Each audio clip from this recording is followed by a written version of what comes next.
Cuando son las 10:40 la discusión sigue fuera de micrófonos. Retomamos esta mesa de los premios Oscar.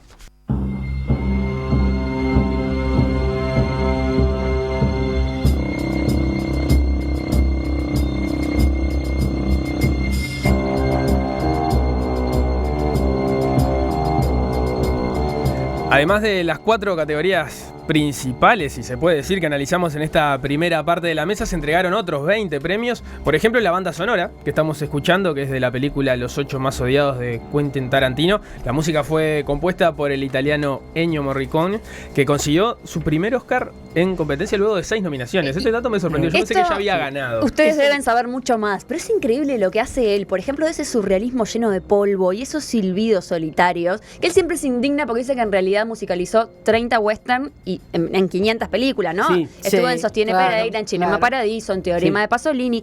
Y también la marcha del Campeonato Mundial del 78 en Buenos Aires. Detalle. Él mismo prefiere olvidar. Pegadiza. Sí, pero prefiere olvidar. Es increíble, por ejemplo, por un puñado de dólares de Leone y la que está en el puesto número 1 de los mejores western de la historia, El bueno, el malo y el feo, que lo que hace ahí es acoplar sonidos de animales, y en este caso fue el coyote, que se convirtió en el tema principal. Y que realmente marcó un buen importante. No, eso es, la noticia, digo, sí, justamente, Morricone fue uno de mis momentos de la noche, digo, o sea, me alegro enormemente.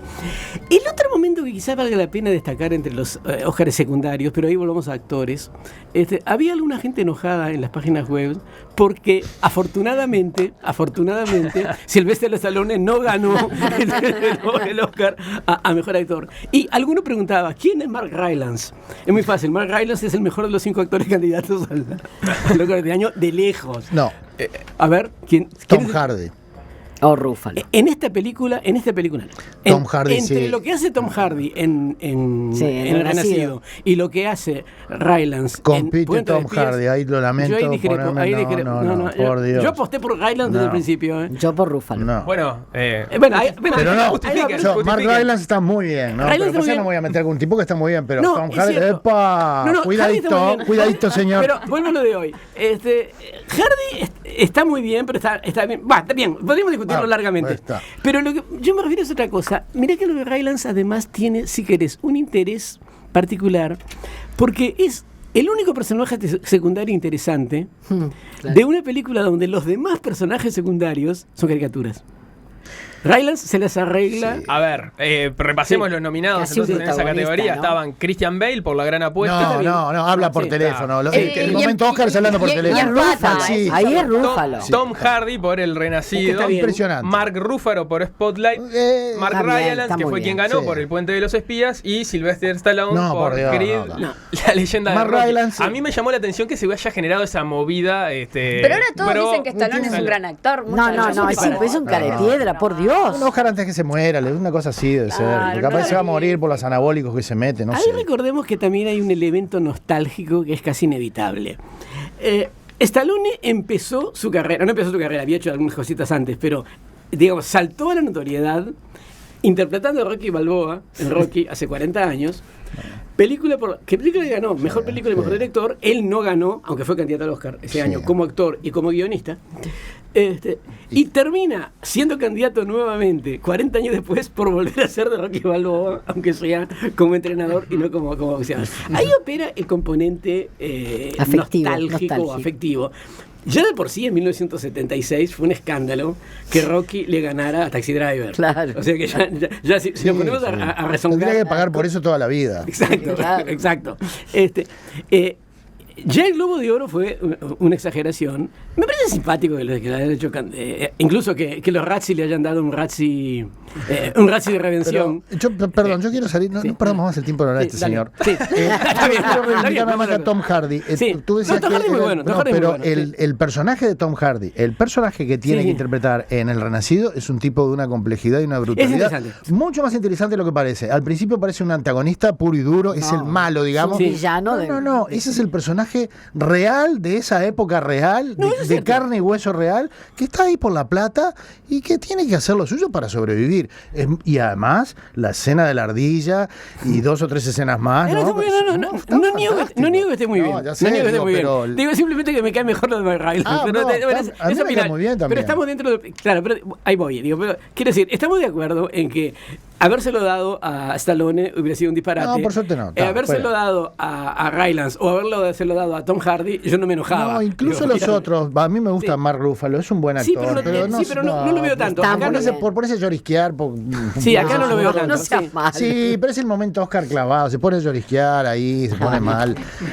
Bueno, ya que hablábamos del actor secundario, ¿qué les parecieron la premiación? Yo me gustaría hablar de la Alicia actriz. Vikander, fue la ganadora de actriz secundaria. Está muy bien. Mucho por la chica danesa. Está muy bien la relación entre ellos dos. La película es floja. Pero la actuación de ella sí. A ver, señores, por favor, hablemos de una vez. Y en este momento además voy a hablar yo. ¿Quiénes eran las nominadas? Estaba Jennifer Jason por la película Los 8 más odiados, The Hateful Eight, Rooney Mara por Carol, Rachel McAdams por Spotlight y Alicia Vikander por La chica danesa, y me faltaba Kate Winslet por Steve Jobs. De hecho, tenía alguien preguntando por qué Alicia Vikander, yo no la vi, así que ustedes dirán, es considerada una actriz secundaria y no una actriz principal. Porque es en Red Mayer, que estaba como actriz principal, pero para mí la película... ¿Pero solo hay una actriz principal por película? No necesariamente. No se considera que uno es más que otro, porque si no, también en el caso del Puente, yo creo que es casi protagónico. Pero en realidad creo que Vikander tiene un personaje más redondo en su concepción y una interpretación más ajustada, más difícil, la otra mucho más fácil, digamos, esplendorosa en la medida que es provocativa, y me pareció que en ese sentido se mereció el premio. No, eso es cierto, pero además el matiz sobre actores secundarios y actores principales, claro. Ese es un lío que el tío Oscar nunca terminó de resolver, porque no está escrito en ningún lado. El Globo de Oro, Vikander fue actriz principal, claro. fue candidata a actriz principal, y en los Oscars es actriz secundaria. Veamos, ¿qué quiere decir esto? ¿Que un personaje tiene más tiempo o menos tiempo en pantalla? Veamos, ¿alguien recuerda a Ana de los Milagros? Sí, yo. Bueno, dejémoslo ahí. Ese año ganó Anne Bancroft como actriz principal y Patty Duke como actriz secundaria por una obra de teatro donde los dos personajes aparecen siempre en cuadro durante todo el mismo tiempo. O sea que era imposible distinguir cuál era la primera y cuál era la segunda. Simplemente la Academia decidió que como había que premiar a las dos, puso a una en una categoría y a una en la otra. En el otro extremo, ¿cuántos minutos tiene en pantalla Anthony Hopkins en El silencio de los inocentes? 28 minutos. Bien. Entonces, ¿es el protagonista o es un personaje secundario? Alguien se quedaba en el tema anterior y estaba contigo, Eduardo. Dice, Hardy fue tan bueno que fue mejor que DiCaprio. Pero bueno, ahí Hardy tenés que, si yo no le saqué el tiempo de los 28 minutos como vos ¿cómo se llama? Eso lo leí, mira que no lo conté, pero lo leí. Pero Hardy está el mismo tiempo o más, me atrevo a decir, que DiCaprio. Es probable. Pero tienen que poner a uno secundario y otro está. Eso es. No, y además de alguna manera, quieras que no, el protagonista es DiCaprio. Quiere decir, claro, al que le pasa el problema central es DiCaprio. O sea que no está mal que sea el protagonista y que el otro sea secundario, independientemente de la cantidad de tiempo que aparezca uno. Hay un tema de acción. Por otro lado, reacción. Luis Fernando señala una curiosidad que a su entender Vikander debió ser nominada por Ex Machina y no por cierto. La chica danesa. También, puede ser. Bueno, ¿alguna otra categoría que quieran destacar? Sí, a mí me gustaría ir a películas extranjeras, que al final ganó la primera película que hizo el húngaro, y lo voy a decir, Laszlo Nincs, que no sé cómo se pronunciará un húngaro. Y bueno, la película se ubica en Auschwitz en el 44, y lo que hace es seguir, digamos, la historia a un prisionero que forma parte de los Sonderkommando, que era un grupo especiales de prisioneros judíos, que lo que hacían era los encargados de hacer el trabajo sucio, o sea, de entrar, de llevar a la cámara de gas, incinerar los cuerpos, etcétera, y ellos también los mataban cada 3 o 4 meses para que no hubiera testigos de la muerte industrial. Y bueno, lo que difiere esta película del canon de las tantas películas sobre Auschwitz es que no intenta mostrar todo lo que pasa en el campo, que de hecho es imposible, y lo que hace es seguir la historia de este prisionero. Pero en realidad en la temática... Del hijo de ese prisionero. No, del prisionero. Pero en realidad de la temática no se difiere de todas las demás películas de campo de concentración, porque hay un momento en que se prepara una fuga, y ahí sí con lo que se obsesiona el protagonista es en enterrar a un adolescente, a un muchacho que parece que es su hijo. Y así, yo qué sé, digamos que bueno, la cámara, por ejemplo, enfoca bastante la nuca, entonces para que registrar lo que él ve, lo que escucha, lo que se supone que siente. Incluso hay unas persecuciones implacables, los que se dan a través de una larga toma secuencia, con cámara al hombro, que hace acordar mucho a los Dardenne, digamos, ese recurso.